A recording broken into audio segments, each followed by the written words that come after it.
excess sugar in a child's brain is called ADHD. We all know that. Okay. Excess sugar in an adult's brain is called dementia and Alzheimer's.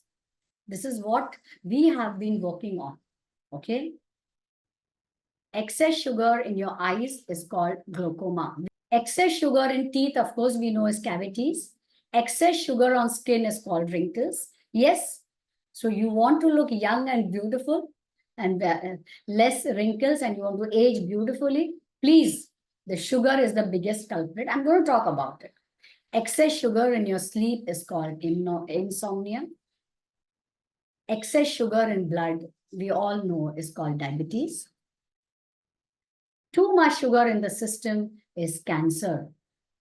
Sugar in snacks and food is called billion-dollar industry. Yes, all the snacks and all the packaged foods have to have it.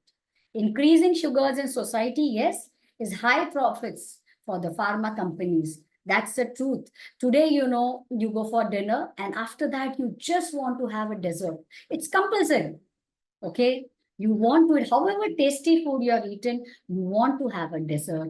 Now, all the sweet parlors have been springing up here and there. That is what we are seeing.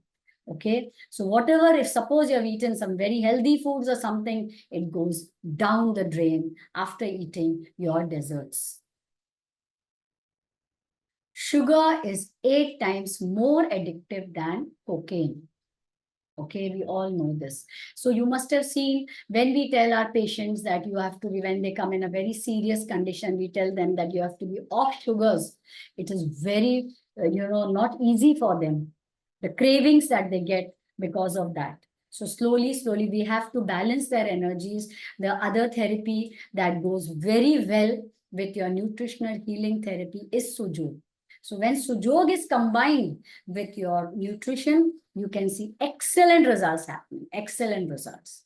Okay, so this is the sad sugar story I want to talk about.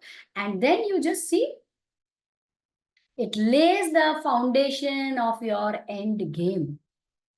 But today when you're young, you say, who wants to live for many years? It's okay, na?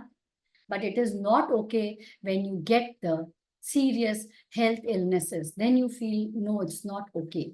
So let us, from now onwards, lay the foundation, not of the end game, but of the starting game, okay, of living a great, healthy life.